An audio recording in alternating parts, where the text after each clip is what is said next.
सत्संगत्वे निस्संगत्वं निस्संगत्वे निर्मोहत्वं निर्मोहत्वे निश्चलतत्वं निश्चलतत्वे जीवन्मुक्तिः पुनरपि जननं पुनरपि मरणं पुनरपि जननी जठरे शयनम् इह संसारे बहुदुस्तारे कृपया पारे पाहि मुरा।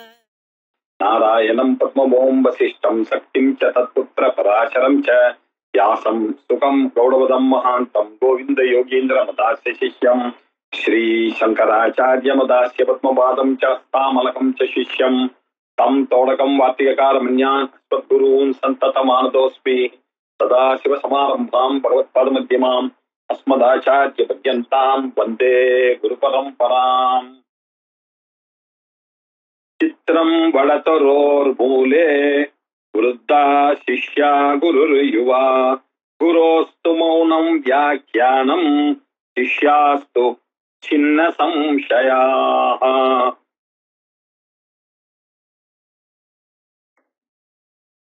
தட்சிணாமூர்த்தி ஸ்தோத்திரம் ஆச்சாரியாளால அருளப்பட்ட தட்சிணாமூர்த்தி ஸ்லோகத்தினுடைய முதல் ஸ்லோகம். விஸ்வம் தர்ப்பண திருஷ்யமான நகரி துல்லியம் நிஜாந்தர்கதம் பஷ்யன்னாத்மனி மாயயா பகிரிவோத்பூதம் யதா நித்ரயா யஸ்சாக்ஷாத் குருதே பிரபோத சமயே ஸ்வாத்மானமேவாத்வயம் தஸ்மை ஸ்ரீ குருமூர்த்தயே நம இதம் ஸ்ரீ தட்சிணாமூர்த்தயே.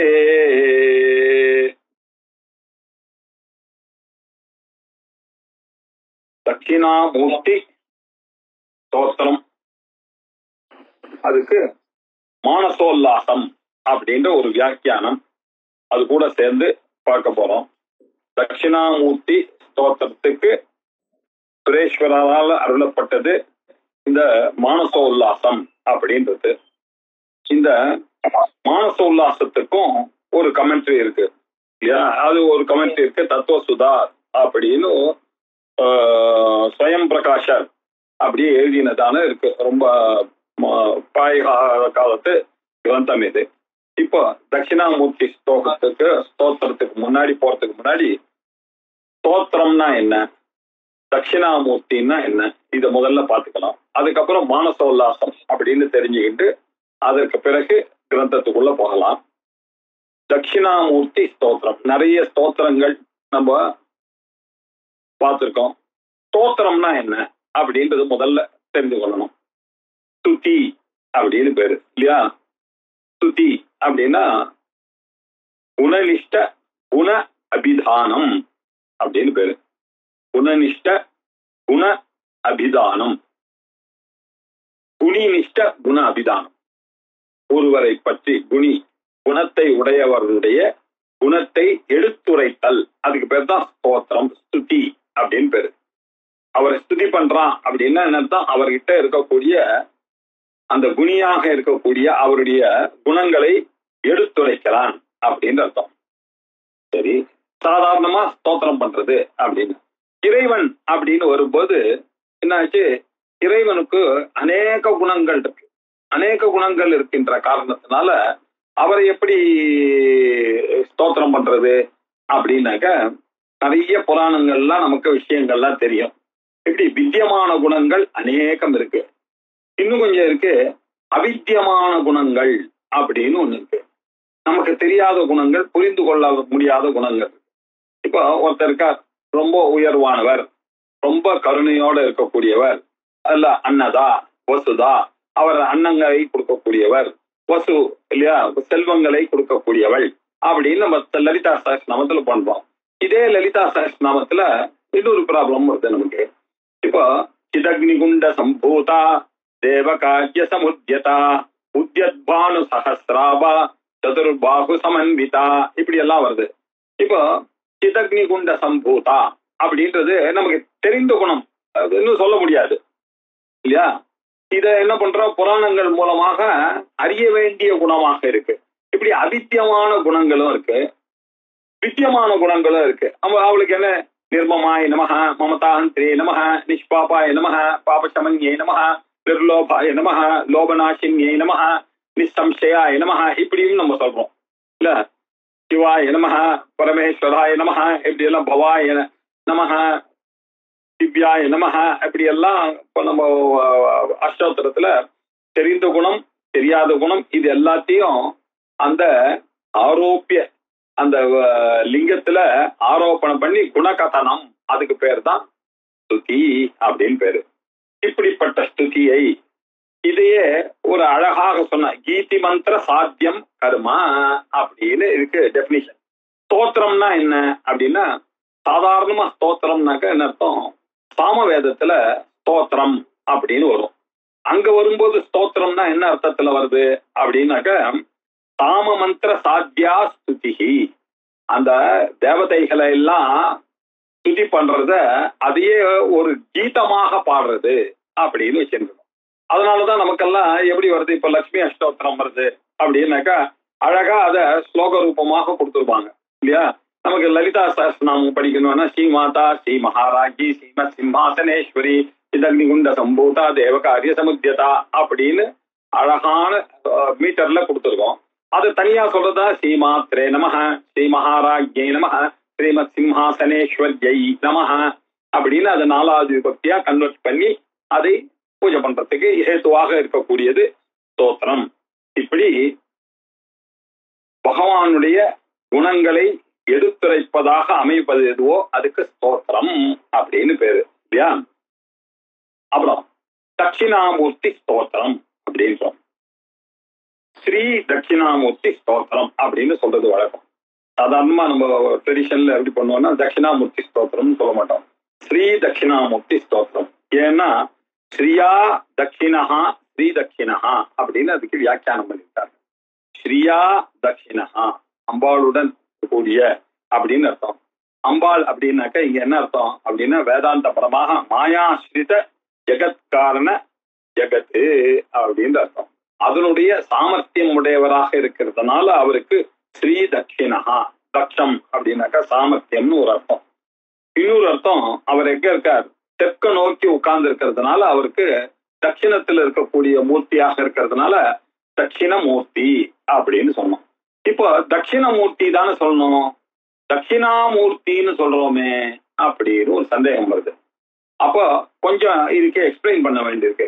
இந்த தட்சிணாமூர்த்தி ஸ்தோத்திரமானது மிச்ச ஸ்தோத்திரங்கள்லாம் இருக்கா மாதிரி வெறும ஒருவருடைய குணங்களை சொல்லுவது, வாழ்க்கையில முன்னுக்கு வரத்துக்கான விஷயங்கள் அபியுதய பலன்களை கொடுக்கக்கூடிய ஸ்தோத்திரமாக நிறைய ஸ்தோத்திரங்கள் இருக்கு. லட்சுமி அஷ்டோத்திரம் படிச்சா என்ன பிரயோஜனம், உங்களுக்கு நல்ல லாபங்கள் கிடைக்கும், நல்ல சௌகரியமான வாழ்க்கை, மன நிம்மதி எல்லாம் கிடைக்கும். சில ஸ்தோத்திரங்களை ஆச்சாரியால் எப்படி எழுதியிருக்காருன்னா, அது மட்டும் இல்லாம வேதாந்தத்தை வேதாந்த பிரகரணமாகவும் எழுதியிருக்காரு. நம்ம சிவானந்த லகரியிலையும் பார்த்துட்டு இருக்கோம், நடுவுல வேதாந்த கருத்துக்களையும் எடுத்துன்னு வந்துருக்காரு. இங்க எப்படி பண்ணார் தட்சிணாமூர்த்தி ஸ்லோகத்துலன்னாக்க, முழுக்க முழுக்க வேதாந்தத்தை வைத்து ஒரு பிரகரண கிரந்தமாக எழுதியிருக்கார். பிரகரண கிரந்தம் அப்படின்னா என்ன அர்த்தம்னா, சாஸ்திரைக்க தேச சம்பந்தம், சாஸ்திரத்தில் இருக்கக்கூடியதை ஜீவ பிரம்ம ஐக்கிய விஷயத்தை சம்பந்தப்படுத்தி எழுதப்பட்டதான ஒரு ஸ்தோத்திரமாக இது இருக்கு. அதனால இப்ப என்ன ஆச்சு, இங்க அப்படி சொன்னதுனால வஸ்துதா இந்த தட்சிணாமூர்த்தியை பத்தி மனசுக்கும் வாக்குக்கும் எட்டாத ஸ்வரூபம் இல்லையோ பிரம்மம், அவர் தானே சிவனாக சாட்சாத் சதாசிவனாக தட்சிணாமூர்த்தியாக உட்கார்ந்து இருக்கார். அவரை எப்படி அவருடைய ஸ்வரூபத்தை வர்ணிக்க முடியும், மனசனாலே சொன்னா அவரை இன்சல்ட் பண்ற மாதிரின்னா ஆயிடும். வர்ணிக்க முடியாததான ஒரு பிரபாவங்களை உடையவரை நான் வர்ணிக்கிறேன் அப்படின்னு எப்படி சொல்றது, முடியாது இல்லையா. ஆகையினால வஸ்துதா அமூர்த்திஹி ஏவ தஸ்ய ஸ்வரூபம், அதை புரிய வைக்கிறார். வாஸ்தவமா பாத்தீங்கன்னா வர்ணிக்க முடியாது சார் அவருடைய ஸ்வரூபத்தை இல்லையா. அதனால அவருக்கு மூர்த்தியே இல்ல. மூர்த்தினாக்கா அவரை குறைந்த மாதிரி ஆயிடும். அவர் எங்கும் இருக்கக்கூடிய ஸ்வரூபம், அதை ஒரு இடத்துல நான் மூர்த்தின்னு பண்ணிவிட்டேன்னா அது லோக்கலைஸ்டா ஆயிடும் இல்லையா. அப்படின்னா ஒரு லொகேஷனை கற்பித்த மாதிரி ஆயிடும். அவர் அப்படி லொகேஷனுக்கு கட்டுப்படாதவராக இருக்கக்கூடிய காரணத்தினால அவர் லொகேஷன்லயும் இருக்கிறார், அருளும் பாலிக்கிறார், அது மட்டும் இல்ல, அவர் மௌன வியாக்கியானத்தை மௌனமாக வைத்துக் கொண்டு அவர் என்ன பண்றார், மௌனமாக நம்மளை மோட்ச பதவியும் நமக்கு அருளிகக்கூடியதான் ஒரு சொரூபமாக இருக்கிறார். ஆகையினால அவர் ஸ்ரீ தட்சிணஸ்ட அசௌ அமூர்த்திஷ்ட இது தட்சிணாமூர்த்தி அப்படின்னு இதுக்கு வியாக்கியானம். இதுக்கு நம்ம விக்கிரக வாக்கியம் சொல்லணும். தட்சிணஸ்ட அவர் தட்சிணா சமர்த்தராகவும் இருக்கார், மோட்சத்தை கொடுக்கக்கூடிய சமர்த்தராகவும் இருக்கார், உருவமற்றவராகவும் இருந்து கொண்டு எல்லாருக்கும் மோட்ச சாம்ராஜ்யத்தையும் அளித்து கொண்டு இருக்கக்கூடிய சொரூபமாக இருக்கக்கூடியதுனால அவருக்கு தட்சிணாமூர்த்தி அப்படின்னு பேரு. இப்படி தட்சிணாமூர்த்தி ஸ்தோத்திரம், ஸ்ரீ தட்சிணாமூர்த்தி ஸ்தவம். ஸ்ரீயா தட்சிணையா இல்லையா, தட்சிணா அப்படின்னா மாயாஸ்ரித ஜெகத்காரணத்துக்கு இருக்கக்கூடிய அந்த பிரம்ம அந்த ஜெகத் சிருஷ்டிக்கு சமர்த்தராக இருக்கிறார் அர்த்தத்துல ஸ்ரீ தட்சிணராக இருக்கிறார். அவர் மோட்சத்தை கொடுக்கக்கூடியதுக்கு சாமர்த்தியம் உடையவராக இருக்கக்கூடிய காரணத்தினாலும் அவருக்கு தட்சிணாமூர்த்தி அப்படின்னு பேரு. சாதாரணமா சொல்றதா இருந்தா தட்சிண திசையை நோக்கி அருள் பாலித்துக் கொண்டு இருக்கக்கூடிய ஒரு மூர்த்தியுடன் கூடியவராக இருக்கிறார் தட்சிணாமூர்த்தி. இது ஜெனரலா சொல்றது. இதை இன்னும் கொஞ்சம் அப்படி உள்ள போய் அது புரிந்து கொள்ளணும்னாக்கா இப்படி புரிந்து கொள்ளணும். ஸ்ரீ தட்சிணஸ்ட அசௌ அமூர்த்திஷ்ட ஸ்ரீ தட்சிணாமூர்த்தி வஸ்துதா அமூர்த்தி ஏவ தஸ்ய ஸ்வரூபம் அப்படின்னு புரிஞ்சுக்கிண்டு வேதாந்த பிரகரணத்துல சொன்னதை சொல்லுவதற்காக வந்த ஒரு கிரந்தம் இது அப்படின்னு. இது ஏதோ தட்சிணாமூர்த்தி ஸ்தோத்திரம்னு சொன்னாலும் இது ஒரு வேதாந்த பாட்டம் இல்லையா அப்படின்ற விஷயத்தை சொல்றார். இதை சொல்வதற்கு முன்னாடி இல்லையா அவருக்கு வியாக்கியானத்தோட இருக்க. ஏன் வியாக்கியானம் அவ்வளவு பெரிய விஷயமா இந்த தட்சிணாமூர்த்தி ஸ்தோத்திரம் அப்படின்னு ஒரு கேள்வி. எத்தனையோ ஸ்லோகம் எழுதியிருக்கார் இல்லையா. கணேச பஞ்சரத்னம் எழுதியிருக்கார், பவானி புஜங்கம் எழுதியிருக்கார், சுப்பிரமணிய புஜங்கம் எழுதியிருக்கார். எவ்வளவு கணேச பஞ்சரத்னம் நமக்கெல்லாம் எல்லாருக்கும் தெரியும். எத்தனையோ ஸ்லோகங்கள் எழுதியிருக்கும் பொழுது இது என்ன தட்சிணாமூர்த்தி ஸ்தோத்திரத்துக்கு அப்படி ஒரு மரியாதை? ஒரு தடவை பாஷ்ய பாடம் படிக்கும் பொழுதும் தட்சிணாமூர்த்தி ஸ்லோகத்தை சொல்லிட்டு நமஸ்காரம் பண்ணிட்டு தான் பாஷ்ய பாடத்தை ஆரம்பிக்கிறது. அதுக்கப்புறம் பாக்கி இருக்கக்கூடிய 5 ஸ்லோகத்தை சொல்லி நமஸ்காரம் பண்ணி விட்டு தான் முடிக்கிறது. அப்படின்ற ஒரு விஷயங்கள்லாம் வச்சுட்டு இருக்கோமே அப்படின்னு சொன்னா அதனுடைய அவருடைய வசதியான தன்மை எப்படி தெரிகிறதுன்னு பாருங்க. அதுக்கு ஆச்சாரியாளுடைய சிஷ்யராக இருக்கக்கூடிய சுரேஸ்வராச்சாரியாரே அதுக்கு வார்த்திகம் எழுதுறார் அப்படின்னாக்க அது எவ்வளோ பெரிய விஷயமாக இருக்கும் இல்லையா. மகான்களாக இருக்கக்கூடிய எல்லாமே ஆச்சாரியாலோ எல்லாம் அவதாரங்கள். ஆச்சாரியாளுடைய சிஷ்யர்களோ நீங்க மாதவி சங்கர விஜயத்தை பார்த்தா இவர்கள் எல்லாம் தேவதைகளே மக்களை முன்னுக்கு எடுத்துன்னு வரணுன்றதுக்காக அவதரித்த மகான்களாக வந்திருக்கிறார்கள். அப்படிப்பட்ட மகானாக அவதரித்தவர் தான் இந்த மண்டன மிஸ்ரர் அப்படின்னு சொல்லக்கூடியவராக இருந்து அவர் குமாரில பட்டருக்கு மீமாம்சம் முழுக்க வாசிச்சவர். அவர் என்ன பண்ணார், குமாரில பட்டர் என்ன பண்ணிவிட்டாரு, புத்த மதத்தை கண்டனம் பண்ணணும் அப்படின்றதுக்காக அவர் என்ன புத்த மதத்தை நான் அறிந்தால் தானே புத்த மதத்தை கண்டனம் பண்ண முடியும் அப்படின்னு சொல்லி ஒரு புத்த பிக்ஷு கிட்ட போய் சிஷ்யனாக சேர்ந்து அவளுடைய விஷயங்களை எல்லாம் அறிந்து கொண்டு இதெல்லாம் சரியில்லைன்னு கண்டனம் பண்ணார். அப்ப என்ன பண்ணிவிட்டா அந்த புத்த பிக்ஷுக்கெல்லாம் இது ஒரு குரு துரோகம் பண்ணி இந்த குரு துரோகத்தை நாங்க மன்னிக்க முடியாது அப்படின்னு சொல்லிட்டாரு. ஸோ இப்போ குரு துரோகம் பண்ணிட்டான்னா அதுக்கு என்ன பிராயஷ்சித்தம் அப்படின்னு குமாரில பட்டர் யோசிச்சார். யோசிச்சு அவர் துஷாக்னி பிரவேசம் நிறைய உமியெல்லாம் எடுத்துன்னு வந்து மலை மாதிரி வச்சு அதுல நெருப்பை மூட்டிட்டு அது உள்ள இருந்துட்டு அதுலயே சமாதி ஆயிடும் இல்லையா. இந்த உடலை போட்டுக்கலாம். அது ஒண்ணுதான் பிராயஷ்சித்தம். ஏன்னா பெரிய தப்பு பண்ணிட்டான். எதற்காக பண்ணோம்?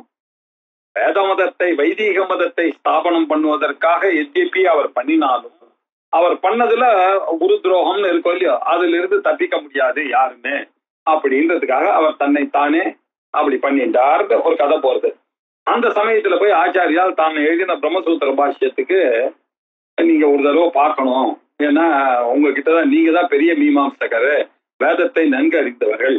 நான் வேதத்தை வைதிகமாக இருக்கக்கூடிய அந்த பூர்வ மீமாம்சையில எதையெல்லாம் எடுத்துக்கணுமோ அதை எடுத்துட்டு எதையெல்லாம் எடுக்கக்கூடாதோ அந்த கண்டனமும் நான் பண்ணியிருக்கேன். இதை நீங்க தான் சரியான ஆளு, என் கூட வாதத்துக்கு வாங்க அப்படின்னாரு. பார்த்தாரு அவர், என்னுடைய நிலைமை உனக்கு புரியறதோ இல்லையோ, நான் ஒன்னும் பண்றதுக்கு இல்லை, என்னுடைய சிஷ்யம் ஒருத்தா இருக்கான் இல்ல, நீ அவங்கிட்ட போய் மகிஷ்மதி அப்படின்னு ஒரு நகரத்துல இருக்கா, அவர்கிட்ட போய் நீ இந்த விஷயங்களை எல்லாம் விவாதம் பண்ணலாம், இருக்கோ என்ன அவர்கிட்ட போய் சொல்லு, நான் சொன்னேன்னு சொல்லி என்னுடைய சிஷ்யன் தான் அப்படின்னு. இவர் இப்படி போறார் அப்படின்னு கதை. போன உடனே அங்க இருக்கக்கூடிய வாகீஸ்வரி நகரத்துல நிறைய விசேஷமான கதைகள்லாம் அங்க இருக்கு. தண்ணி சேர்ந்துட்டு இருந்தாலும் அந்த பெண்கள்லாம் எல்லாம் சம்ஸ்கிருதத்துல பேசிட்டு இருந்தாலும் ஆச்சாரியாளுக்கு ரொம்ப ஆச்சரியமா போச்சான். இங்க இருக்காரு ஒரு மன்னன மிஸ்ரர்னு ஒரு பண்டிதர், அவர் வீடு எங்க அப்படின்னு கேட்டபோது அவ சம்ஸ்கிருதத்திலேயே சொன்னானா, எத்திர கிராஹா கிரந்தி, எங்க கிளிகள்லாம் பேசி கொண்டிருக்கிறதோ என்ன அந்த வீடுதான். வாசல்ல இருக்கக்கூடிய கிளிகளை எல்லாம் ஞானிகள் இல்ல, அந்த உள்ள சாஸ்திரம் கேட்டு கேட்டு கேட்டு கேட்டு கேட்டு கேட்டு கேட்டு அந்த கிளிகளை சாஸ்திர சர்ச்சை வாசல்ல பண்ணிட்டு இருக்கும். எந்த வீட்டுல அந்த சாஸ்திர சர்ச்சை சத்தம் கேட்கறதோ அந்த வீடுதான் மண்டன மிஸ்ரனுடைய வீடு, பண்டிதர்களுடைய வீடு. சொதப்பிரமாணமா வேதம் சொதப்பிரமாணமா பரத பிரமாணமா, அது இன்னொருத்தர் சொல்றதுனால அதுக்கு பிராமான்யம் ஏற்படுகிறதா, சொன்னாலும் சொல்லலைனாலும் வேதத்துக்கு அதனுடைய பிராமான்யமானது இருக்கிறதா அப்படின்னு இந்த கிளிகள் எல்லாம் சர்ச்சை பண்ணிட்டு இருக்கக்கூடிய வீட்டுக்கு போனார். அந்த இடத்துக்கு போனார். அந்த இடத்துல சிராத்தம் நடக்கிற சமயம் இவர் போனார். அப்படி எல்லாம் கதை இருக்கு. மொத்தத்தை அங்க போய் வாத பிக்ஷைக்கு வந்திருக்கேன் அப்படின்னு சொன்னார். 2 பேருக்கும் வாத பிக்ஷையானது நடந்தது. 2 பேரும் ஆர்கியூ பண்ண ஆரம்பிச்சாங்க. அவர் மீமாம்சம் தான் வசதி அப்படின்னாரு. அவர் சொல்ல வேதமே போதும், வேதத்துக்கு அந்த பவர் இருக்கு, வேதமே நீங்க சொல்ற மந்திரத்தினாலையும் அதனாலையும் உங்களுக்கு பலனை கொடுக்கக்கூடிய சாமர்த்தியம் இருக்குன்னு சொல்ல, ஆச்சாரியால் இல்ல, நடுவுல ஒரு ஈஸ்வரன் இல்லாம அதுக்கு பண்றதுக்கான சான்ஸ் இல்லை, நீங்க ஒத்துண்டு தான் ஆகணும் அப்படின்னு இவருடைய ஆர்குமெண்ட் எல்லாம் போட்டு, அப்ப 2 பேர்ல யார் ஜெயிச்சான்னு தீர்மானம் பண்றதுக்கு அவருடைய ஒய்ஃபான சரசவாணிய அவர் நியமிச்சார். இவர் ஒத்துண்டார் ஆச்சாரியார், ஓகே அப்படின்னு. அவர் சொன்னா 2 பேருக்கும் ஒரு மாலையை கொடுத்தா, யாருடைய மாலை முதல்ல வாடுறதோ அவர் தோத்தா மாதிரி அப்படின்னு சொல்லி 2 பேரும் ஆர்கியூ பண்ணுங்க அப்படின்னு சொன்னாங்க. 2 பேரும் ஆர்கியூ பண்ணிட்டே இருந்தாங்க. அப்படியே ஆர்கியூ பண்ணும்போது சுரேஸ்வராச்சாரியாருடைய மாலையானது பாடிட்டு, அவர் எமோஷனலா ஆர்கியூ பண்ணிட்டு இருக்கார், இவர் இன்டெலக்சுவலா ஆர்கியூ பண்ணிட்டு இருக்கார். எமோஷனலா ஆர்கியூ பண்ணும்போது உடம்பெல்லாம் கொஞ்சம் கொடுக்கிறது இல்லையா, இதெல்லாம் நம்ம சேர்த்துக்கணும் இல்ல, இப்படி எல்லாம் ஆகணும். உடனே அவ என்ன பண்ணா, 2 பேருடைய ஆர்கியூமெண்ட்டும் முடிஞ்ச உடனே she has come to a conclusion. யாரு ஒய்ஃபுக்கு தெரிஞ்சு போச்சு, வந்திருக்கிறது பரமேஸ்வரனுடைய அவதாரம், அவர் ஏதோ ஒரு காரியத்துக்காக வந்திருக்கார், வேதாந்தத்தை பிரபலப்படுத்துறதுக்காக வந்திருக்கார், அதுக்கு நிமித்தமா எங்க ஆத்துக்காரை யூஸ் பண்ண போறார் அப்படின்னு அந்த சரசவாணிக்கு தெரிஞ்சுட்டு, தெரிஞ்சின்ற உடனே அவன் என்ன பண்ணா 2 பேரும் வாத பிக்ஷையில 2 பேரும் 2 பண்டிதாலும் பேசிட்டு இருக்கும்போது நடுவுல வந்தா, அதுக்கு முன்னாடி ஒரு கண்டிஷன் 2 பேரும் போட்டுட்டாங்க. இந்த வாதத்துல நான் ஜெயிச்சேன்னாக்க நீங்க என்ன பண்ணுவேள் அப்படின்னு சுரேஸ்வராச்சாரியார், அதான் இவர் மண்டன மிஸ்ரர் கேட்டார். நான் கிரகஸ்தரா ஆயிடுறேன் பரவாயில்ல அப்படின்னார். உடனே ஆச்சாரியார் கேட்டார், இந்த வாதத்துல நான் ஜெயிச்சிட்டேன்னா நீ என்ன பண்ணா, உடனே சன்னியாசம் வாங்கிக்கிறேன் அப்படின்னு சொன்னார். சரி வா உட்காரலான்னு பண்ணாங்க. இப்ப என்ன ஆச்சு, இவர் தோத்துட்டார். அப்படின்னா என்ன அர்த்தம், சன்னியாசம் ஒரு வாங்குறதுன்றது நெசசிட்டி வந்துடுது அப்படின்றத அந்த சரசவாணின்ற இன்டெலிஜென்ட் லேடி இல்லையா, அவ என்ன பண்ணா 2 பேரையும் பார்த்து பிக்ஷைக்கு வரையலா அப்படின்னு கூப்பிட்டா. சாப்பிட வரையலான்னு கேட்கல. ஒய்ஃப் ஆத்துக்கார எப்படி கூப்பிடணும், ஆத்துக்காரே வரையலா சாப்பிட வரையலா அப்படின்னு கேட்கணும். சன்னியாசியை பார்த்து பிக்ஷைக்கு வரையலான்னு கேட்கணும். அவ என்ன பண்ணா 2 பேரையும் பார்த்து பிக்ஷைக்கு வரையலா அப்படின்னு கேட்டா. அப்ப அதுல இருந்து என்ன தெரியுது அப்படின்னாக்க, அவன் முடிவு பண்ணிட்டா நீ சன்னியாசம் வாங்க வேண்டியதுதான், ஏன்னா அத்வைத்தம் தான் ஜெயிச்சுது அப்படின்னு சொல்லி பெயர்பட்ட சுரேஸ்வராச்சாரியார். அவர் விஸ்வரூபர் அப்படின்னு அவருக்கு பேர் இருக்குன்னு அதுக்குள்ள நிறைய விஷயங்கள்லாம் இருக்கு.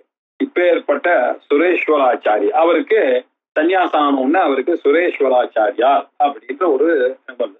அவருக்கு இன்னொரு பேர் என்ன அப்படின்னா வார்த்திகக்காரர் அப்படின்னு பேரு. அந்த சுரேஸ்வராச்சாரியார் என்ன பண்ணார், ஆச்சாரியால் எழுதின பிரம்மசூத்திரத்துக்கு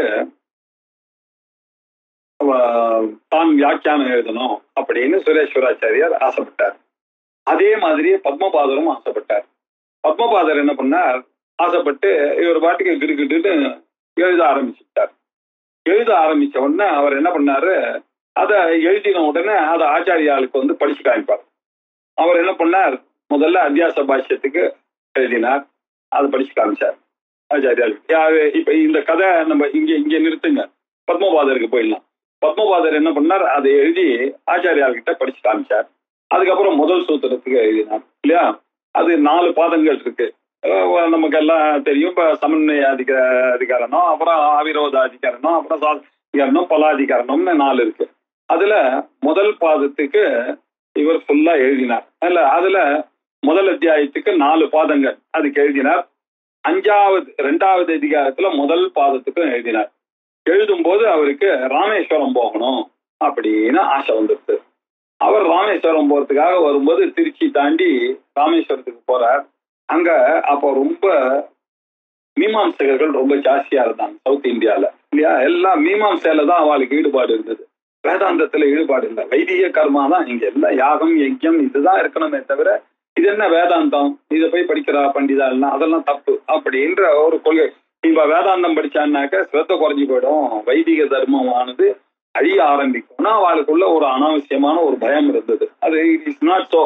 அப்படி இருந்தாலும் அந்த பயம் இருந்ததுனால அவள்லாம் என்ன பண்ணா, இந்த சன்னியாசி என்னடான்னா மீமாம்சையை கண்டனம் பண்றார் அப்படின்னு சொல்லிட்டு இவர் என்ன பண்ணார், தன்னுடைய மாமா வீட்டுல வந்து எல்லா தான் எழுதின புஸ்தகத்தெல்லாம் வச்சுட்டு நான் போய் ராமேஸ்வரத்துக்கு போய் தீர்த்தாமாடிட்டு வந்துடுறேன் அப்படின்னு சொல்லிட்டு நான் ராமேஸ்வரம் தரிசனம் பண்ணிட்டு வரேன்ட்டு போனார்.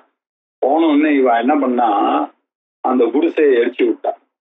வந்த உடனே ஐயோ நான் எழுதின புஸ்தகம் என்னாச்சே சுவாமி, என்ன பண்றது, நீங்க போயிட்டு வரதுக்குள்ள உங்க கிரந்தங்கள்லாம் எரிஞ்சு போயிடுச்சு, குடிசையெல்லாம் எரிஞ்சு போச்சு அப்படின்னு சொல்லிட்டார். ரொம்ப வருத்தப்பட்டார்.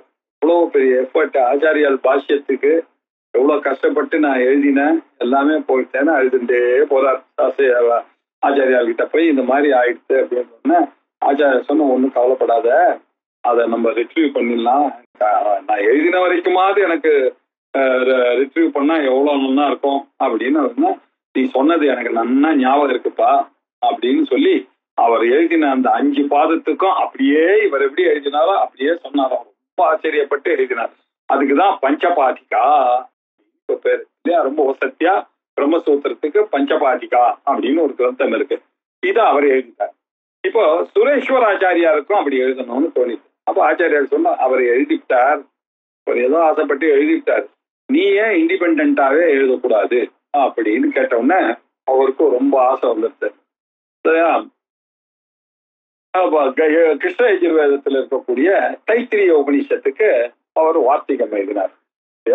வார்த்திகம் எழுதினார்.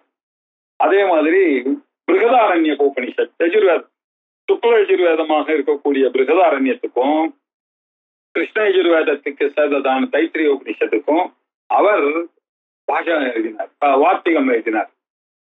வார்த்திகம் எழுதினார்னு சொல்றல அப்படின்னாக்கா அதுல ஒரு பர்பஸ் இருக்கு சொல்றேன். அதுவும் வார்த்திகம் எழுதினார்.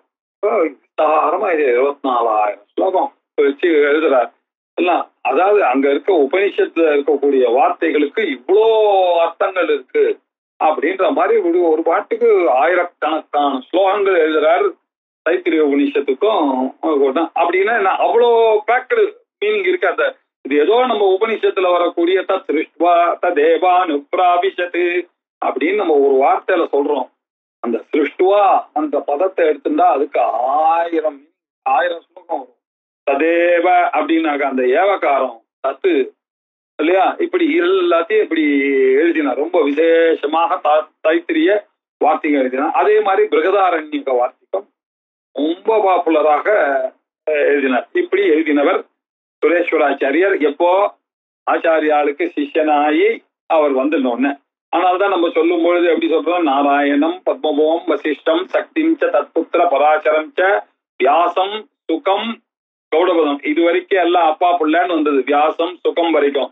அதுக்கப்புறம் சிஷ்ய பரம்பரை சுகம் கௌடபதம் மகாந்தம் கோவிந்த யோகீந்திர கோவிந்த பகவத்பாதார் மதாசிய சிஷ்யம் ஸ்ரீ சங்கராச்சாரிய. அதுக்கப்புறம் சங்கரர் வந்துட்டார். பத்மபாதம் ச ஹஸ்தாமலகம் ச சிஷ்யம் தம் தோடகம் வார்த்திகாரமன்யான் இல்லையா. யாரு வார்த்திகாரர்? சுரேஸ்வராச்சாரியார் வார்த்திகாரர்னு அப்படி ஒரு பேர் இருந்தது. ஏன் வார்த்திகம்ன்றதுக்கு அவ்வளவு பேர் அப்படின்னாக்கா மீமாம்சையில வார்த்திகம் ரொம்ப பாப்புலரா இருந்தது. அவர் சொன்ன வேதத்துல சொல்ல விடப்பட்ட விஷயம் சரியாக சொல்லப்பட்ட விஷயம். இது எல்லாத்தையும் சரிப்படுத்தி கொடுக்கறது தான் வார்த்திகம். அதுக்கு என்ன சொன்னோம் அப்படின்னாக்க, அதுக்கெல்லாம் நம்ம முன்னோர்கள்லாம் டெபினிஷன் கொடுத்து வச்சிருக்கோம். வார்த்திகம்னா எதை நீங்க வார்த்திகம்னு சொன்னோம் அப்படின்னாக்க, ஸ்லோக ரூபமாக இருக்கணும் வார்த்திகத்துக்கு ஒரு கண்டிஷன். இன்னொன்னு உக்த அனுக்த துருப்த சிந்தனம் சிந்தா எத்திர பிரவர்த்ததே தம் கிரந்தம் வார்த்திகம் பிராகு வார்த்திகஜ்ஞாஹ மனீஷினா அப்படின்னு ஒரு ஸ்லோகம். உக்த அனுக்த துருப்தானாம் சிந்தா, இங்கதான் பிரச்சனை வருது. சொல்லப்பட்ட விஷயங்கள் இல்லையா, உக்தமான விஷயங்கள், ரைட்டு, என்னன்னா இருக்கு உக்த அனுக்த அப்படின்னாக்க அர்த்தம் சொல்லாதது, ஆச்சாரியால் சொல்ல விட்டு போனது. இப்போ தைத்திரிய உபனிஷத்துக்கு ஆச்சாரியால் பாஷ்யம் எழுதியிருக்கார். அந்த ஆச்சாரியால் பாஷ்யமே பூர்ணமாக கரெக்ட் தானே அப்படின்னார். இவர் என்ன சொல்றார், அதுல உக்தம் அனுக்தம், அவர் சொன்னதை நான் கொஞ்சம் பெருசு பண்றேன் அப்படின்னா அது ஓகே, நல்லா இருக்கு. அனுக்தம் அவர் சொல்லல, இதெல்லாம் உனக்கு தெரியும்னு அசியம் பண்ணியிருப்பார், நான் என்ன பண்றேன் அதையும் உங்களுக்கு எடுத்து காமிக்கிறேன், அதுவும் நல்லது தானே, அடுத்து வர ஜெனரேஷனுக்கு இட் இஸ் ஹெல்ப்ஃபுல். உக்தம் அனுக்தம் சொல்லணும். இன்னொரு வார்த்தை அங்க இருக்கு, துருப்தம் அப்படின்னு போட்டிருக்கு. ஆச்சாரியால் பாஷ்யத்துல துருப்தம் எப்படி இருக்கும், தவறாக பேசினதுன்னு ஏதாவது இருக்குமா, இருக்கவே இருக்காது. அப்படின்னா அதுக்கு என்ன அர்த்தம் அப்படின்னாக்கா, அப்படி இல்லப்பா, அர்த்தம் அதுக்கு சரியா சஃபிஷியன்டா சொல்லப்படவில்லை. அது போற போக்குல சொல்லிட்டார். இந்த போற போக்குல சொன்னதுனால உங்களுக்கு it may give you different மீனிங்னு எனக்கு தோன்றது. அதனால அதை நான் சரிப்படுத்தி கொடுக்குறேன் அப்படின்ற அர்த்தத்துலதான் அங்க துருப்தமே தவிர, துருப்தம்னாக்க தப்பா சொல்லிட்டாருன்னு அர்த்தம் இல்லை. அவர் சொன்னது இட் இஸ் நாட் சஃபிஷியன்ட் அர்த்தம் இல்லையா. அதனால சரியான அது ராங்கா புரிந்து கொள்வதற்கான ஒரு சான்ஸ் இருக்கு. அவர் சொல்லாததை நான் சொல்றேன், அதுல ஒண்ணும் பிரச்சனை இல்லை. அவர் சொன்னதையே ராங்கா புரிஞ்சுக்கிறதுக்கான சான்ஸ் இருக்கு இல்லையா, அதையும் சரி கட்டுறேன்னு அவர் என்ன பண்ணார், உக்த அனுக்த துருப்தானாம் சிந்தா எத்திர பிரவர்த்ததே, எந்த இடத்துல அது பிரவர்த்திக்கிறதோ தம் கிரந்தம், அந்த கிரந்தத்தை வார்த்திகம் என்று பிராகுஹு வார்த்திகஜ்ஞா, வார்த்திகம் முதலிய சொன்ன பிராச்சீன காலமா அறிந்தவர்கள் அதை பண்ணுகிறார்கள் அப்படின்னு சொன்னார். ரொம்ப விசேஷமான ஒரு விஷயம் இல்லையா. இப்படி வார்த்திகக்காரர் அப்படின்ற பேர் வந்துருச்சு அவருக்கு. அவர் என்ன பண்றார், இந்த தட்சிணாமூர்த்திக்கும் அந்த வார்த்திகத்தை சொல்லணும் அப்படின்னு டிசைட் பண்ணார் இல்லையா.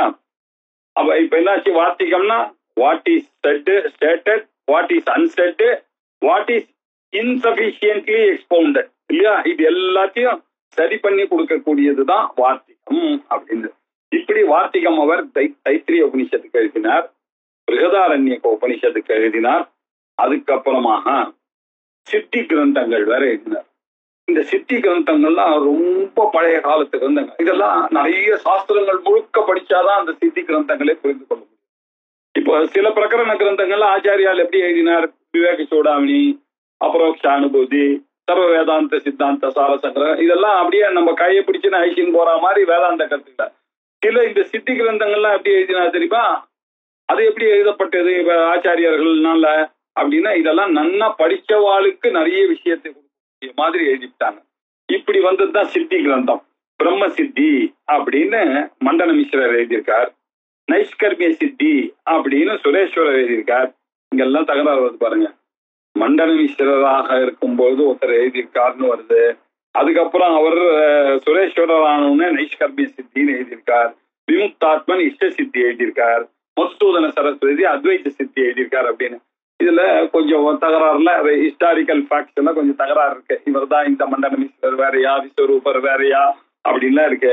பிரம்ம சித்தியில எழுதினது எப்படி ஆச்சாரியால் எடுத்திருப்பாரு அப்படின்னு ஆச்சாரியாளுக்கு முந்தின காலத்துல இருந்திருக்கணும் மண்டன மிஸ்ரர், அவரோட இவர் ஆர்கியூ பண்ணி அவர் சுரேஸ்வர ஆச்சாரி, இந்த கன்ஃபியூஷன்ல இருக்கு. அதெல்லாம் நமக்கு முக்கியம் இல்லை, இந்த மாதிரி எல்லாம் இருக்குன்னு தெரிஞ்சுக்கலாம். இப்படி சித்தி கிரந்தங்களையும் எழுதியிருக்காரு, அவ்வளவுதான். இங்க நம்ம சொல்ல வந்தது நம்மளுடைய அபிப்பிராயம் என்ன, நைஷ்கர்மிய சித்தின்னு ரொம்ப வசதியான ஒரு கிரந்தம், அத சுரேஸ்வராச்சாரியார் எழுதியிருக்கார்.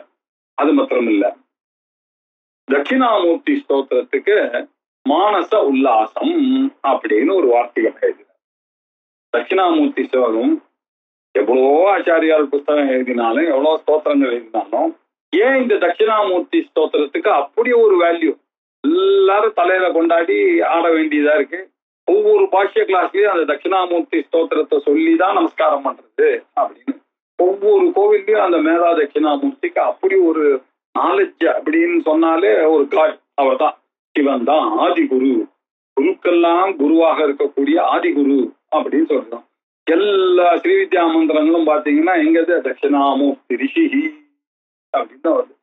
சாட்சாத் பரமேஸ்வரன் இல்லையா, அவர் தான் குருவுக்கு குருவாக இருந்து எல்லாம் எழுதினார். ஆகையினால அவர் மேல ஆச்சாரியால் பண்ண ஸ்லோகத்துக்கு எத்தனையோ நீங்க வியாக்கியானம் எழுதக்கூடிய அளவுக்கு ஒரு சாதாரண ஸ்தோத்திரம் நம்ம எல்லாரும் வாயில சொல்லி ஸ்வம் தர்ப்பண திருஷ்யமான நகரி துல்லியம் நிஜாந்தர்கதம், அது உள்ள இருக்கக்கூடிய வார்த்தைகளுக்கெல்லாம் அர்த்தத்தை பார்த்தீங்கன்னா பக்கம் பக்கமா எழுதலாம் இல்லையா.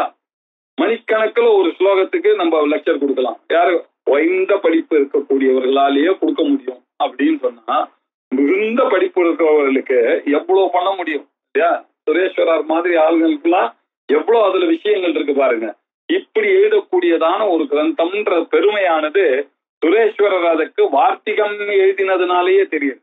இவர் உபனிஷத்துக்கு தான் வார்த்திகம் எழுதுறவர் இல்லையா. கிருஷ்ண யஜுர்வேதத்துல இருக்கக்கூடிய தைத்திரிய உபனிஷத்துக்கு வாக்கியம் எழுதுவார், பிருகதாரண்யக உபனிஷத்துக்கு வார்த்திகம் எழுதுவார். அது ரைட்டு, உபனிஷத் மந்திரம், அது பிரெக்னன்ட் வித் மீனிங் அப்படின்னு ஆச்சாரியால் அதே தராசுல எடுக்கிறார் சுரேஸ்வரர். எங்க ஆச்சாரியால் பண்ண தட்சிணாமூர்த்தி ஸ்தோத்திரமும் வேத துல்லியம்தான், உபனிஷத் துல்லியம்தான் அப்படின்றத ஸ்தாபிக்கிறதுக்காக அதுக்கு ஒரு வார்த்தையும் எழுதினார். அதுக்கு மானச உல்லாசம் அப்படின்னு பேரு. மானச உல்லாசம் அப்படின்னா என்ன அர்த்தம் அப்படின்னு நமக்கு தெரியும். மானசம் அப்படின்னாக்க மனசு அப்படின்றது நமக்கு தெரியும். உல்லாசம் அப்படின்னாக்க அது எப்படி புரிஞ்சுக்கிறது, உள்ள கழிப்பு மகிழ்ச்சி அப்படின்னு உள்ள கழிப்பு மன மகிழ்ச்சி, மகிழ்ச்சியை உண்டாக்குறது. ஆனா இங்கிலீஷ்ல சொல்ற தட் விச் எக்ஸிலரேட்ஸ் த மைண்ட். எக்ஸிலரேட்ஸ் த மைண்ட்னா என்ன அர்த்தம் அப்படின்னா எக்ஸைட்டிங்கா இருக்கு, கிரிப்பிங்கா இருக்கு, ரிவெட்டிங்கா இருக்கு, என்ன வேணாலும் நீங்க சொல்லிக்கலாம். அல்ல அந்த உல்லாசமானது அப்படி ஒரு படித்தவர்களுக்கு போகக்கூடிய ஒரு சந்தோஷம் வேற இல்லையா. சாதாரணமா படிக்கிறவங்களுக்கு அது புரிஞ்சுட்டேன்னு ஒரு சின்ன சந்தோஷம் வரும். கொஞ்சம் நன்னா படிச்சவனுக்கு ஆஹா இந்த மாதிரி இந்த கிளாரிட்டி ஐயோ அப்படின்னு, இன்னும் நன்னா படிச்சவருக்கு இன்னும் நல்ல கிளாரிட்டி. இப்படி பல வகையில ஒரு மகிழ்ச்சியை கொடுக்கக்கூடிய விதமாக அவர் எழுதிட்டார். அவர் கந்தர் அனுபூதியில அருணகிரிநாதர் சொல்லும் போது உல்லாச நிராகுல யோக அப்படின்னு சொல்லி வினோத சுரபதி முருகன் அப்படின்னு உல்லாசன்ற பதங்கள் மனசுக்கு ரம்யமாக இருக்கக்கூடிய களிப்பூட்டுவதாக இருக்கக்கூடிய பதங்கள் நம்ம பரம்பரையில இருக்கக்கூடிய பதங்கள் தான் இல்ல. அது சம்ஸ்கிருதத்துல மானசோல்லாசம் அப்படின்னு எழுதியிருக்காரு. அதை தவிர பஞ்சீகரணம்ன்ற கிரந்தத்துக்கு பஞ்சீகரண வார்த்திகம்னு ஒண்ணு எழுதியிருக்காரு. இப்படி சுரேஸ்வராச்சாரியார்னு சொன்னாலே நமக்கு ஞாபகம் வரக்கூடியது என்ன, தைத்திரிய வார்த்திகம், பிருகதாரண்யக வார்த்திகம், தட்சிணாமூர்த்தி ஸ்தோத்திரத்துக்கு எழுதின மானசோல்லாசம், அப்புறம் நைஷ்கர்மிய சித்தி, அதற்கு பிறகு இது பஞ்சீகரண வார்த்திகம். இதெல்லாம் சன்னியாச கிரந்தம் அப்படின்னு சொல்லுவா அந்த பஞ்சீகரண வார்த்திகத்தை. இப்படி சுரேஸ்வரர் எழுதின ரொம்ப வசதியான சிங்கேரி ஆச்சாரியாக இருந்தார். காஞ்சியிலையும் அவர் தன்னைக்கு முதல் ஆச்சாரியார் அவர் தான். அதுக்கப்புறம் தான் சர்வஜாத்மா வந்ததுன்னு இங்கேயும் சொல்லிட்டு இருக்கா. இப்படி ரொம்ப வசதியான ஒரு நமக்கு ஆச்சாரிய ஸ்தானத்துல இருக்கக்கூடிய சுரேஸ்வர ஆச்சாரியார் எழுதின இந்த மானசோல்லாசம் என கருதத்தை அண்ணால பார்ப்பதுன்றதே பூர்வ ஜென்ம புண்ணிய புஞ்ச வசத்தினாலதான் ஆச்சாரியார் ஸ்லோகத்தை பார்க்க முடியும் ஒருத்தனுக்கு. அதுலயும் இந்த சுரேஸ்வராச்சாரியார் மாதிரி மகான்களால எழுதப்பட்ட வியாக்கியானத்தை பார்க்கணும்னாக்கா அது புண்ணியம் பாக்கியம் செய்திருக்கணும். அப்பேற்பட்ட ஒரு கிரந்தத்தை பார்க்கும்படியாக ஒரு சான்ஸ் நமக்கு கிடைச்சிருக்கு. அதுக்கு முதல்ல கிருதஜத்தை தெரிவிக்கணும். இப்படி மானசோல்லாசம் ஆனது தட்சிணாமூர்த்தி ஸ்தோத்திரத்துல ஆரம்பிக்கிறது. இது எப்படி ஆரம்பிக்கிறதுன்னா 10 ஸ்லோகங்கள் இருக்கு இல்லையா. அதனால விஸ்வம் தர்ப்பண திருஷ்யமான நகரி, அது ஆக்சுவலா தட்சிணாமூர்த்தி அஷ்டகம் தான், 8 தான். முன்ன பின்ன சேர்க்கெல்லாம் இருக்கு, பல ஸ்ருதி எல்லாம் இருக்கு. அதனால இவர் என்ன பண்ணார், 10 செக்ஷனாக இதை ஏற்படுத்தினார். ஏற்படுத்தி முதல் சாப்டருக்கு 31 ஸ்லோகம், 2வதுல 57, 3ல 39, 4வதுல 35, இப்படி மொத்தமா கிட்டத்தட்ட 350 ஸ்லோகத்துல இவர் இந்த ஒரு அஷ்டகத்துக்கு தட்சிணாமூர்த்தி அஷ்டகத்துக்கு இல்லையா இவர் 350 ஸ்லோகங்கள் கிட்டத்தட்ட எழுதி போய் அதுல இருக்கக்கூடிய நியூவான்சஸ் எல்லாம் நமக்கு எடுத்துரைக்கிறதுக்காக சொன்னார். அப்பேற்பட்ட ஒரு முதல்ல தட்சிணாமூர்த்தி ஸ்லோகம் ஆரம்பிக்கும் பொழுது அவரை பற்றி இருக்கக்கூடிய ஒரு பிராச்சீன அவரை வணங்கிட்டு தானே ஆரம்பிக்கணும் இல்லையா? ஆகையினால சித்திரம் படதரோர் மூலே விருத்தா சிஷ்யா குரு யுவா குரோஸ்து மௌனம் வியாக்கியானம் சிஷ்யாஸ்து சின்ன சம்சயா. படத்தொரோர் மூலே இல்லையா? பட்டம் அப்படின்னா ஆலமரம், தருணா மரம். ஆலமரத்துக்கு கீழே ரொம்ப விசித்திரமான ஒரு ஆலமரம். அந்த ஆலமரத்துக்கு கீழே இவர் உட்கார்ந்து பேசிட்டு இருக்காரு. இவர் என்ன ஒண்ணுமே பேச மாட்டேன், பேசினா தானே வேதம் ஆத்ம தத்துவம் சொல்லி புரிய வைக்க முடியாது, படித்து புரிய வைக்க முடியாது. அது சொற்களுக்கு அப்பாற்பட்ட விஷயம். மனோவாச்சாம் அகோச்சரா, மனசுக்கும் வாக்குக்கும் அப்பாற்பட்ட விஷயத்தை எப்படி உங்களுக்கு சொல்றது அப்படின்னா, சார் எப்படி சார் சொல்றது, எங்களை மாதிரி அதிகாரிகளுக்கு எல்லாம் எப்படி புரிஞ்சுக்கிறதா, உங்களுக்காக தான் வந்தது வேதங்கள்லாம். கொஞ்சம் புரியறதுக்கு கஷ்டமா இருக்கும் இல்லையோ, உங்களுக்கு அந்த பூர்வ ஜென்ம சம்ஸ்காரம் எல்லாம் இல்லைன்னாக்கா புரிஞ்சுக்கணும். கொஞ்சம் கொஞ்சமா தான் அப்படி சமம் தமம் உபரதி திதிக்ஷா இதெல்லாம் வர வச்சு கொஞ்சம் கொஞ்சமா சொல்லி பண்ணணும். உத்தம அதிகாரிகளா இருக்கக்கூடியவர்களுக்கு அவளுக்கு தெரியும், வார்த்தையினால சொல்ல முடியாது இல்லையா? அந்த வார்த்தை மனோவாச்சாம் அதீதமாக இருக்கக்கூடியது. அது தத்திர வாக்கு நகச்சதி அப்படின்னு உபனிஷத்து சொல்றது. வாக்குனால அதை புரிய வைக்க முடியாது. தத்திர மனோ நகச்சதி, மனசானது அங்க போகாதுப்பா. என்ன வேதாத் அந்நியது இல்லையா? இது உங்களுடைய வேதத்தினால அறிந்து கொள்ளக்கூடிய விஷயத்துக்கு அப்பாற்பட்ட விஷயத்தை எப்படிப்பா வேதமானது சொல்லி கொடுக்கும்? அதை எப்படிப்பா உன்னுடைய இந்த ஃபைனைட் மைண்டால அதை புரிந்து கொள்ள முடியும்? இதற்கு அப்பாற்பட்ட விஷயம் அது அப்படின்னு புரிந்து கொள்ளணும் அப்படின்னு மந்த அதிகாரிகளுக்கெல்லாம் சொல்ல வேண்டிய நெசசிட்டி வந்ததுனால நம்ம எல்லாம் உபனிஷத் படிக்கிறோம். உத்தம அதிகாரியாக இருக்கக்கூடிய ரிஷீஸ்வரெல்லாம் அதை கண்டுபிடிச்சுட்டாங்க. இவெல்லாம் சனகர் சனந்தனர் முதலியவர்கள்லாம் என்ன பண்ணாங்கன்னா நேர போய் அவர் கீழே உட்கார்ந்துட்டாங்க. இப்படிதான் நமக்கு போட்டு தட்சிணாமூர்த்தின்னு நம்ம மனசுல வர வேண்டியது என்ன, வடத்தோரோர் மூலே சித்திரமான ஒரு ஸ்ட்ரேஞ்சான ஒரு ஆலமரத்து கீழே உட்கார்ந்துட்டு விருத்தா சிஷ்யா எல்லாம் வயசான சிஷ்யர்கள் எல்லாம் பெரியவா பெரிய ஞானிகள் எல்லாம் அப்படி அவர் எதிர்க்க போனா அந்த ஞானி முன்னாடி உட்கார்ந்தா ரமணர் முன்னாடி போய் உட்கார்ந்து கேட்கறதுக்கு அந்த பால் பிரண்டன் என்ன பண்ணான்னா நிறைய கேள்வி கேட்கணும்னு உட்கார்ந்தான். ரமணர் முன்னாடி போய் உட்கார்ந்தா ஒரு கேள்வி கூட அவனுக்கு கேட்கணும்னா அவனுக்கு தோணி போயிச்சு ராத்திரிச்சு. நம்ம ரொம்ப சின்னவனா இருக்கோம், இந்த லெவல் அவ்வளவு பெரிய மகான் கிட்ட கேட்கிற கேள்வியா இதெல்லாம் இல்ல, அவரை போய் இந்த லெவலுக்கு நம்ம லெவலுக்கு இழுத்துன்னு பதில் சொல்லணும், இட் இஸ் அன்ஃபேர் அப்படின்னு முடிவு பண்ணிட்டு போயிட்டாங்க. நமஸ்காரம் பண்றதை தவிர வேற என்ன? அதான் ஞானியினுடைய அழகு. ஞானிகளினுடைய சமீபத்துல போய் உட்கார்ந்தா அவங்களுடைய சந்நிதியில மனசாந்தி, உங்களுக்கும் ஒரு சந்தோஷம், பூர்ணத்துவம் கிடைக்கும். பூர்ணத்துவம் கிடைச்ச உடனே இந்த சின்ன கேள்விக்கெல்லாம் அங்க அர்த்தமே இல்லாம போயிடுச்சியா. ஆகையினால அங்க இந்த சிஷ்யர்கள்லாம் யாரு, விருத்தா சிஷ்யா, விருத்தர்கள் எல்லாம் வயசான சிஷ்யர்கள் உட்கார்ந்துருக்காங்க.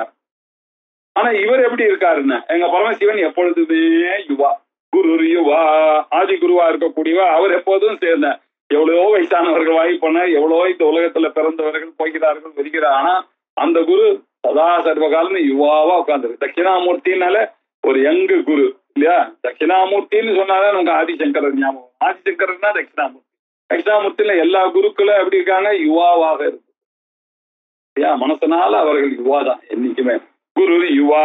அவளுக்கு படிச்சு படிச்சு படிச்சு படிச்சு வேதாந்தம் படிச்சு அவளுக்கு வயசான தன்மையா வராது. அவளுக்கு எப்பொழுதுமே ஃப்ரெஷ்ஷா யுவாவா இருக்கக்கூடியதுதான் குருவனுடைய நேச்சர்ல. குரு அதுலயும் ஆதி குருவா இருக்கக்கூடிய தட்சிணாமூர்த்தி சாட்சாத் பரமேஸ்வரன். யாரு? ஆதிசங்கரனுடைய ஒரிஜினல் இல்லையா? அவர் யுவாவா இருக்கார். அவர் என்ன வியாக்கியானம் பண்ண, குரோஸ்து மௌனம் வியாக்கியானம். இந்த மனுஷன் ஏதாவது பேசி உபதேசம் பண்ணுவாருனாக்க மௌனம் தான் வியாக்கியானம் அப்படின்ட்டு. பேச்ச நிறுத்து, சும்மா இது, உனக்கு ஞானம் வரத்துக்கு ஒரே வழி என்ன, ஸ்டாப் டாக்கிங். மௌனமா உட்கார்ந்து யோசி, நான் யார், பூ அமை. ரமணர் சொன்னார் இல்லையா, பூ அமை, நிறுத்திடு. இந்த கேள்விக்கு பதில நீ பண்ண பேச்சு, இது படிப்பு, இது படிக்கலையே, அது படிக்கலையே, அது படிச்சாதானே ஞானி ஆகும், இதெல்லாம் படிக்காம எப்படி, இது 1000 சந்தேகம். இதெல்லாம் இப்போ நீ விசாரம் பண்ண ஆரம்பிக்கிற வரைக்கும் விசாரம் பண்ணா உனக்கே அது புரியும் இல்லையா? குரோஹோத்து வியாக்கியானம் மௌனம். குருவனுடைய வியாக்கியானம் எப்படி இருக்கீங்க? மௌனம், சைலன்ஸ். அதுலயே அவர் சொல்லிடுறார். அப்படி குரு அப்படி சைலண்டா அவர் போதிக்கிறார். கையில சின்முதிரையை வைத்துக் கொண்டிருக்கிறார் இல்லையா? அது என்ன சின்முதிரை அப்படின்னாக்க, இந்த ஜீவனானவன் எப்பொழுதும் ஜாகிர, சொப்னம், சுஷுப்தி இதோடையே போயிட்டு இருக்கு. ஆணவ மலம், கார்மிக மலம், மாயிக்க மலம் இதோடையே போய் அப்படியே பழக்கம் ஆயிடுச்சு. பிறந்து எத்தனையோ கோட்டி ஜென்மாவாக இவனுக்கு வேதாந்தம் சொன்னா புரிய மாட்டேங்கிறது. இதை மிச்ச புஸ்தகம் மாதிரி நினைச்சு திருப்பி இவாளோட போய் சந்தேகம் வருது. அதோட சார் மிச்ச புக்கோட கம்பேர் பண்ற புத்தி போக மாட்டேங்குது. இதுல இருந்து இவனை இழுக்கணும்னா அந்த பிரம்மத்தோட இணைக்கணும். இந்த விரலை இந்த 3 பேர்கிட்ட இருந்து இந்த பிரம்மத்தோட நினைச்சா இது தனித்து போயிடும். இதுக்கு ஒன்றும் வேல்யூ இல்லை. இந்த அகார உகார மகாரத்துக்கு ஆதாரமாக இருக்கக்கூடியது எதுவோ அந்த சைலன்ஸ், அதுதான் துரியம், அதுதான்பா இதுல அப்படின்னு அந்த ஓம்கார உபாசனை ஞான முத்திரையை அப்படி காமிச்சுட்டு அப்படி அவர் உட்கார்ந்துருக்காரு. இத பார்த்த உடனே என்ன நமக்கு புரியல, இதெல்லாம் சொல்ல வேண்டியிருக்கு, சொன்னாலும் புரியல, அதை ஏதோ சொல்றாரு. ஆனா அவளுக்கு புரிஞ்சிருக்கு. அந்த பிருத்தா சிஷ்யாலோ இல்லையோ, அவளுக்கு புரிஞ்சதுன்னா சிஷ்யாஸ்து சின்ன சம்சயாக, அவளுடைய சம்சயங்கள்லாம் சின்னமாயிடுச்சுன்னா எல்லாம் டிசில்ட் அவுட், எல்லாம் போயிடுச்சு. டவுட் எல்லாம் டிஸ்பெல்டு, அவளுடைய டவுட்ஸ் எல்லாம் டிஸ்பெல்டு. சித்திரம் வடதரோர் மூலே விருத்தா சிஷ்யா குரு யுவா குரோஸ்து மௌனம் வியாக்கியானம் சிஷ்யாஸ்து சின்ன சம்சயா. தட்சிணாமூர்த்தியினுடைய ஸ்வரூபம். இதை நம்ம கபாலீஸ்வரர் கோவில்ல பாத்தீங்கன்னா தட்சிணாமூர்த்தி இல்லையா, மேதா தட்சிணாமூர்த்தி இதுல பார்த்துப்போம். கல்லாலின் புடையமர்ந்து நான்மறை ஆரங்கம் முதற்கற்ற அப்படின்னாரு. கல்லாலின் புடையர்ந்து, அங்க மலை பருவத மலையில கல்லுனால செய்யப்பட்ட மலையில ஆலமரம் ஒண்ணு இருக்கு. புடை அமர்ந்து அதுக்கு கீழே உட்கார்ந்து இருக்காரு. அங்க என்ன பண்ணாங்க, அவருக்கு கீழே சிஷ்யங்க உட்கார்ந்துருக்காங்க. யாரு? நான்மறை ஆரங்கம் முதல் கற்ற. இந்த 4 வேதத்தையும் 6 அங்கத்தையும் முதல்ல கற்றவர்கள் யாரு? சனக சனந்தனர். அவசானே நடராஜ ராஜா நநாத டக்காம் நவ பஞ்சவாரம் உத்தர்த்து காமான் சனகாதி சித்தான் கேத திமர்ஷே சிவசூத்திர ஜாலம். அப்படி பகவான் 14 தடவை அந்த உடக்கிய அமிச்சதை போய் ஐயுன்னு அதை கண்டுபிடிச்சாங்க பாருங்க. சனகாதி சித்தர்களுக்கெல்லாம் அது புரியுது, நமக்கு தான் புரியல. அவர் உடுக அடிச்சாருனாக்கா அதுல சொல்லக்கூடிய வியாக்கரண சாஸ்திரம் முழுக்க புரியுது. அப்படி முதல் கற்றார்கள். 4 மறைகள் அப்படின்னா ரிக் யஜு சாமம் 4 கற்றார்கள். 6 அங்கங்கள். அது என்ன 6 அங்கங்கள்? சிக்ஷா கல்பம், ரிக்தம், சந்தோ, ஜோதிஷு அப்படின்னு இருக்கக்கூடிய வேதத்தினுடைய 6 அங்கங்களையும் கற்று வல்லார்களாக இருந்து கொண்டு 4வரும் யாரு? சனகாதி. அந்த 4வரும் வாக்கிறந்த பூர்ணமாய், இதெல்லாம் அவர்கள் வாக்கு பேசுறதுன்றதே கிடையாது. பேசுறதுன்றது அசட்டு இன்டலெக்ட் இருக்கவன் தான் பேசுவான். தன்னுடைய லிமிட்டட் இன்டலெக்டை வச்சுட்டு தான் பேசுறது, கேட்கறது, இந்த ஆக்டிவிட்டிஸ். நம்ம பிரம்மத்துல இருக்கக்கூடியவர்கள் அவர்கள்லாம் வாக்கிறந்த பூர்ணமாய் மறைக்கு அப்பால், இந்த வேதங்களுக்கெல்லாம் மேல, வேதங்கள்ல தெரிஞ்ச விஷயத்தின் மூலமா தெரியாத விஷயம் சொல்ல ட்ரை பண்றது. இது எங்களுக்கு அறிய வேண்டிய விஷயம், அறியப்பட்டது. பூர்ணமத பூர்ணமிதம் பூர்ணாத் பூர்ணமுதச்சதே பூர்ணஸ்ய பூர்ணமாதாய பூர்ணமே. பூர்ணத்துல நீங்க என்னத்தை எடுக்க முடியும்? இப்படி பூர்ணமாய் மறைக்கு அப்பால் எல்லாமுமாயும் அல்லதுமாயும் பிரம்மமாக இந்த உலகம் முழுக்க சர்வம் கல்விதம் பிரம்மா அப்படின்னு இருக்காங்க. யஸ்து சர்வாணி பூதானி ஆத்மன் ஏவானு பஷ்யதா தத்ர கோமோஹ கஷோகா. எல்லாமே நானாக இருக்கும்போது அங்கே சோகமாவது மோகமாவது இரண்டாவது அப்படின்னு தெரியாது. என்னை தவிர இந்த உலகம் இல்லை என்ற ஒரு ஃபேக்டும் தெரியாது. எல்லாமுமாய் அல்லதுமாய் பாருங்க, எவ்வளோ பெரிய வேதாந்தம். அப்படி இருந்ததனே இருக்கிறதே இருந்து காட்டி, அங்க இருக்கிறது ஒன்றுதான்பா பிரம்மம் அப்படின்னு பிரம்மரூபியாக ஞானியாகவே உட்கார்ந்து இருக்கிற பிரம்மமானது காமிக்கிறேன், நான் தான் அது, பிரம்மன் தான் நானு. நான் வேற பிரம்ம வேற இல்லை அப்படின்னு இருந்ததனை இருந்து காட்டி உட்கார்ந்து கொண்டு காட்டி அப்புறம் சொல்லாமல் சொன்னவர். எதை சொல்லணுமோ அதை சொல்லவே இல்லை அவர். ஆனா அவர் புரிய வச்சுக்கிட்டார் உங்களுக்கும் எனக்கும். எப்படி? அதுதான் அவருடைய கிரேட். அதான் மௌன வியாக்கியானம் இல்லையா? சொல்லாமல் சொல்லி அவரை நீங்க எப்படி நினைக்கணும்? நினையாமல் நினைந்து. இந்த பாடி மைண்ட் காம்ப்ளெக்ஸ்ல இருக்கு இந்த மைண்ட்னால அதை நினைத்து கொள்ள முடியாதுப்பா, அந்த பிரம்மத்தை நினைக்க முடியாதுப்பா. அதை நினையாமல் நினைத்து நம்ம என்ன பண்ணோம்? பவத்தோட கை வெல்வோம். இந்த சம்சாரம் என்ற ஒரு மாற்றி கொண்டு மொழிக்கிறோம, இதை வெல்வோம், இதிலிருந்து நாம ஜெயிப்போம் அப்படின்னு சொன்னார் இல்லையா? அதேதான் இதை சித்திரம் படத்தரோர் போலே விருத்தா சிஷ்யா குரு யுவா குரோஸ்து மௌனம் வியாக்கியானம் சிஷ்யாஸ்து சின்ன சம்சயா ஆரம்பிச்சு இப்போ மானசோல்லாசம் மங்கள ஸ்லோகம். எந்த புஸ்தகம் எழுதணும்னாலும் மங்கள ஸ்லோகம் எழுதணும். இதை பத்தி நம்ம நிறைய பார்த்திருக்கோம் இல்லையா? மங்களம் ஆசீர்வாத ரூபமாக இருக்கலாம், நமஸ்கார ரூபமாக இருக்கலாம், வஸ்து நிர்தேச ரூபமாக இருக்கலாம். ஆரம்பத்துல எழுதலாம், நடுவுல எழுதலாம், கடைசியில எழுதலாம். ஆனா மங்களம் எழுதாம இருக்கக்கூடாது. ஏன்? சிஷ்டாச்சார விஷயத்வாத் அப்படின்லாம் நிறைய நம்ம ஒரு புஸ்தகம் பார்க்கும் போதும் இது ஆரம்பத்துல போடுறோம். அப்ப அனுபந்த சதுஷ்யம், அதிகாரி விஷயம் இல்லையா, பிரயோஜனம் இதெல்லாம் சொல்லி எழுது. அப்புறம் சம்பந்தம், இந்த விஷயங்கள்லாம் நமக்கு தெரிஞ்ச விஷயங்கள் தான். அதே மாதிரியே இதுல இப்போ மங்கள ஸ்லோகம் ஆரம்பிக்கிறார். எப்படி ஆரம்பிக்கிறார் பாருங்க.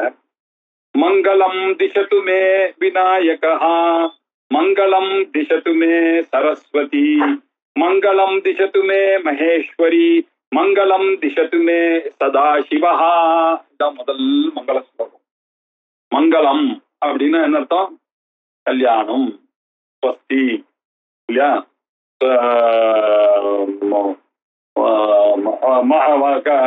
சிவம் அப்படின்றதெல்லாம் நமக்கு ஸ்வஸ்தின இந்திரோ விருத்தஸ்ரவாக ஸ்வஸ்தின பூஷா விஸ்வவேதாக ஸ்வஸ்தி அப்படின்ற இந்த மங்களம் ஆஸ்பிஷியஸ்னஸ்.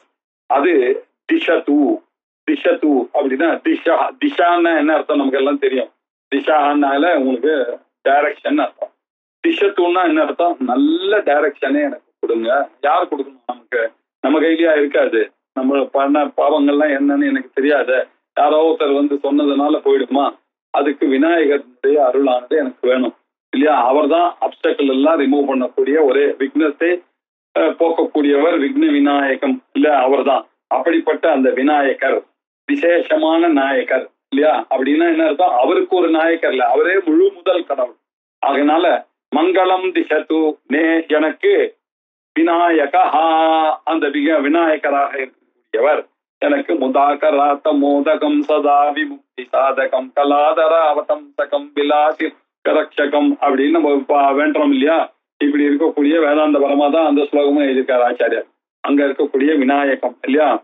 அப்புறம் மங்களம் திசத்துமே சரஸ்வதி, நமக்கு சிஸ்டம் அப்படின்னால நமக்கு சின்ன வயசுல இருந்து நமக்கு தெரியும். சரஸ்வதி, மகா சரஸ்வதியினுடைய அருள் இல்லாம, வாணியினுடைய அருள் இல்லாம நமக்கு எதுவுமே பண்ண முடியாது. பிரணோ தேவி சரஸ்வதி அப்படின்னு தான் எல்லா பாடமும் நம்ம ஆரம்பிக்கிறோம். அப்பேற்பட்ட அந்த சரஸ்வதிக்கு அம்பாளும் எங்களுக்கு ஆஸ்பிஷியஸ்னஸை அளிக்கட்டும். மங்களம் திசது மே, யாரு? அந்த சரஸ்வதி மாதா, எங்க அம்மா இல்லையா, சாரதா தேவி. ஸ்ரீமாத்திரே நம, ஸ்ரீ மகாராஜ்யே நம அப்படின்னு சொல்லக்கூடிய அங்க சிங்கேரியில உட்கார்ந்து இருக்கக்கூடிய அந்த சாரதா மாதாவாக இருக்கக்கூடியவள், பாரதியாக இருக்கக்கூடியவள் எங்களுக்கு மங்களத்தை கொடுக்கட்டும். ஏன்னா படிப்பு தானே எங்களுக்கு. மங்களம் திசத்துமே மகேஸ்வரி, மகேஸ்வரியாக இருக்கக்கூடிய அவள், அந்த சாரதா தேவியாகவும் அவள் தான் இருக்கிறார். அவளுக்கு கீழே இருக்கக்கூடிய பார்வதி லட்சுமி சரஸ்வதியாக இருக்கக்கூடிய சரஸ்வதியாகவும் அவள் தான் இருக்கிறாள். அப்படிப்பட்ட அவள் எங்களுக்கு நல்லதை கொடுக்கட்டும். மங்களம் திசத்து, மங்களம் திசத்துமே சதாசிவா, சதாசிவனாக இருக்கக்கூடிய அந்த பரமேஸ்வரனாக இருக்கக்கூடிய சதா சிவமே இல்லையா, எப்பொழுதும் சிவமாகவே இருந்து கொண்டு இருக்கக்கூடியவர் இல்லையா? அப்பேற்பட்ட அவர், அவர் அம்பாளுடைய படுக்கையாக இருந்து கொண்டு சிஷ்டிகத்ரி பிரம்மரூபா கோப்திரி கோவிந்த ரூபணி சம்ஹாரிணி நிருத்ரூபா திரோதானகரீஸ்வரி சதாசிவானுகிரகத்தா பஞ்சகிருத்திய பரா, எப்பொழுதும் அனுகிரகம் கொடுத்து கொள்ளக்கூடியதாக இருக்கக்கூடிய ஆதி குருவா அந்த சதாசிவன் யாரு? அந்த தட்சிணாமூர்த்தி எங்களுக்கு மங்களத்தை கொடுக்கட்டும் அப்படின்னு ப்ரேயர் பண்ணி ஆரம்பிக்கிறார். ஆரம்பிச்சு அடுத்த ஸ்லோகத்துக்கு போறார். ஆத்மலாபாத் பரோ லாபஹா நாஸ்தி முனையோ விதுஹு தல்லாபார்த்தம் கவிஸ்தௌதி ஸ்வாத்மானம் பரமேஸ்வரம். விஷயத்துக்கு நேர ஏன்னா அனுபந்த சதுஷ்டயம் சொல்லி ஒரு புக் வேணா நிறைய விஷயத்தை வஸ்து நிர்தேசம் பண்ணணும். மங்களம் ஆயிடுத்து விஷயத்த சொல்றாருப்பா. விஷயம் என்ன தெரியுமா இல்லையா? உலகத்துல எம்லப்வாச்ச அபரம் லாபம் மன்யத்தே ந அதிகம் ததா எஸ்மின் சிதே ந துக்கேன குருநாபி விசாரியத்தே அப்படின்னு பகவத்கீதையில. எதை அறிந்த பிறகு இனிமேல் பட்டு அடைய வேண்டியதுன்னு ஏதாவது இருக்கானு இல்லையா? வேதாந்தம் படிச்சாச்சுன்னா அவன் எல்லாம் கிடைச்சிருது. அவனுக்கு இனிமேல் பட்டு கிடைக்க வேண்டியதுன்னு ஏதாவது உலகத்துல ஏதாவது ஒரு பொருள் அவனுக்கு இருக்குமா? இந்த உலகத்துல எதுவுமே கிடையாது. அவளுக்கு ஞானிகளுக்கு என்ன வேணும்? எல்லாத்தையும் அனுபவிச்சாச்சு அவர்கள் இல்லையா? அவர்களுக்கு ஆத்ம லாபாது ஆத்ம லாபம் வந்துட்டே ஆனால் பரோ லாபகா நாஸ்தி, இதுக்கு மேல அவர்கள் அடைய வேண்டியதுன்றது கிடையாது. இது ரொம்ப வசதியான ஒரு விஷயம். என்னன்னாக்கா இது ரொம்ப ஃபேமஸா வேதாந்தத்துல வரக்கூடிய வாக்கியமா இருக்கு. இதுல ரொம்ப ஆச்சரியமானது. ஆபஸ்தம்பர் என்ன பண்ணார்? ரிஷ்ய சூத்திரம் எழுதினார், சௌத சூத்திரங்கள் எழுதினார், தர்ம சூத்திரங்கள் எழுதினார். அந்த தர்ம சூத்திரங்கள்ல கடைசியில போய் அத்தியாத்ம பட்டலம் அப்படின்னு ஒண்ணு எழுதினார். அந்த ஆபஸ்தம்பர் சூத்திரம் நம்ம ஆபஸ்தம்ப சூத்திரா அஜுசாகாத்தியாயின்லாம் சொல்லிட்டு இருக்கோம் இல்லையா? இதெல்லாம் தெரியாமையே நம்ம சொல்லிட்டு இருக்கோம், என்னதுன்னு தெரியாம. ஆபஸ்தம்ப சூத்திரம் தர்ம சூத்திரத்துல கடைசி பாகத்துக்கு ஆச்சாரியால் பாஷ்யம் பண்ணியிருக்காரு. இது ஆச்சரியமான விஷயம். அத்தியாத்ம பட்டலம் அப்படின்னு பேரு. அந்த அத்தியாத்ம படலத்துக்கு ஆச்சாரியாளுடைய பாஷ்யம் இஸ் அவைலபிள். அதுல ஒரு வரக்கூடிய ஸ்லோகம் தான் ஆத்ம லாபாத் பரோ லாபஹா நாஸ்தி அப்படின்னு ஆபஸ்தம்ப சூத்திர வாக்கியம். இது என்ன? ஆத்ம லாபாத் பரம் நாஸ்தி. நீங்க ஆத்மாவை அடைந்த பிறகு அதுக்கு மேல அடைய வேண்டிய சுப்பீரியரான விஷயம், சூப்பரான விஷயம் உலகத்துல ஏதாவது இருக்கிறதுலயே சுப்ரீமான ஒரு விஷயத்தை அடைந்த பிறகு அதுக்கு மேலன்னு ஒண்ணு சொல்றதுக்கு இல்லையே என்று முனையஹா விதுகு. இதை நம்மளுடைய முன்னோர்கள் முனிவர்கள் எல்லாம் அறிந்திருக்கார்கள், ஈஸ்வரர்கள் எல்லாம் இதை அறிந்திருக்கார்கள். அதை மனசுல வச்சுட்டு தல் லாபார்த்தம் அது எல்லாருக்கும் கிடைக்கணும்ன்றதுக்காக கவிஹி ஸ்தௌதி இல்லையா? இந்த போயட் என்ன பண்றார்? இந்த அது எல்லாருக்கும் கிடைக்கணும்னு அதை ஷேர் பண்ணிக்கிறேன், அந்த நாலேஜ உங்களுக்கு ஷேர் பண்ணிக்கிறேன் அப்படின்ட்டார். ஸ்தௌதி ஸ்வாத்மானம் பரமேஸ்வரம். ஆக்சுவலா அது எப்படின்னா, வேதாந்தம் படிச்சான்னா என்ன அர்த்தம்? வேதாந்தம் படிக்கிறான்னா என்ன அர்த்தம்? பரமேஸ்வரனை படிக்கிறாங்கன்றதுதான் அர்த்தம். பரமேஸ்வரனை படிக்கிறாங்கன்னா என்ன அர்த்தம்? என்னை நானே படித்துக் கொள்கிறேன்னு அர்த்தம். இதுதான் சிம்பிளான இந்த லாஜிக் புரிஞ்சுக்கிட்டுனாக்கா வேதாந்தம் எல்லாருக்கும். வேதாந்தம் படிக்கிறான்னு என்ன அர்த்தம்? பரமேஸ்வரனை பற்றி அறிகிறான் அப்படின்றது, அதுதான் படிக்கிறான்ற அர்த்தம். பரமேஸ்வரனை அறிகிறான்னா என்ன அர்த்தம்? தன்னை தானே செல்ஃப் நாலேஜ் தான் காட் நாலேஜ். காட் நாலேஜ் தான் வேதா இல்லையா? சிம்பிளான விஷயம் இது இல்லையா? இதுதான் நம்மளுடைய சாஸ்திரங்கள் நமக்கு ஒரு ஜீவ பிரம்ம ஐக்கியத்தை சொல்லக்கூடியதுதான் வேதம். ஜீவ பிரம்ம ஐக்கியம்னா ஜீவனே பிரம்மம், பிரம்மமே ஜீவன், ஜீவன் பிரம்மம், சந்த ஸ்ரீசக்கரம், மந்திரம், குரு எல்லாம் ஒண்ணுதான். கடைசியா என்ன வருது? என்ன நிக்க போறது? அது ஒண்ணுதான் நிக்க போறது அப்படின்ற அர்த்தம் இல்லையா? அதனால ஸ்தௌதி பரமேஸ்வரம் சுவாத்மானம். இது கடவுளை தான் ஸ்தோத்திரம் பண்றது. ஆனா உண்மையிலேயே நம்மை நாமே ஸ்தோத்திரம் பண்ணி கொள்கிறோம். அப்படி நம்மை நாமே ஸ்தோத்திரம் பண்ணி கொள்கிறோம்னாக்கா நம்ம பாடி மைண்ட் காம்ப்ளெக்ஸா இருக்கக்கூடிய இந்த நான் இல்லை, இதுக்கு அப்பாற்பட்ட இருக்கக்கூடிய சைத்தன்யத்தை தான் நாங்கள் படிக்கிறோம் அப்படின்னு சொல்லி ஆரம்பிக்கிறார். அதுக்கப்புறம் கொஞ்சம் உள்ள போறார். ஸ்வேச்சையா சிருஷ்டமாவிஷ்ய விஸ்வம் யோ மனசி ஸ்திதः ஸ்தோத்ரேன ஸ்தூயதே அனேன சயேவ பரமேஸ்வரः. பரமேஸ்வரம் ஸ்தௌத்தின்னு ஆரம்பிச்சார். இப்ப பரமேஸ்வரம்னா என்ன? ஜெகத்கர்த்தா. ஜெகத்கர்த்தான்னா என்ன அர்த்தம்? அவர் தான் இந்த உலகத்தை படைத்து தத் சிருஷ்டுவா ததேவா நிப்ராவிஷத்து அப்படின்னு சொன்ன வாக்கியங்கள் என்ன, அதை எடுத்துட்டு அதை அனலைஸ் பண்ண போறார். அதுக்கப்புறம் அவருக்கு என்ன சார் இது, நான் எப்படி சார் பரமேஸ்வரன் ஆவேன்? நான் ஆத்மாவா இருக்கும்போது எப்படி சார் ஆகும்? ஈஸ்வரத்துவமும் ஜீவத்துவமும் எப்படி சார் ஒருத்தனுக்கு வரும்? அது மாத்திரம் இல்ல, ஈஸ்வரனா வரும்னு சொல்லுங்க, ஜீவத்துவம் எல்லாமும் ஆவான்னு எப்படி சார் சொல்றீங்க? இப்படின்ற கேள்வி எல்லாம் எப்படி சார்? தத் கதம் ஜீவா கிம் ஞானத்துக்கு சாதனம் என்ன சார் அப்படின்னு கேட்கிறோம். ஹவு டஸ் ஜீவாக்கு தெரியும் சார், இந்த நாலேஜுக்கு என்ன சார் மீன்ஸ், இந்த நாலேஜை கெயின் பண்ணா என்ன சார் கிடைக்கும் இப்படின்ற கல்வி எல்லாம் இருக்கு இல்லையா.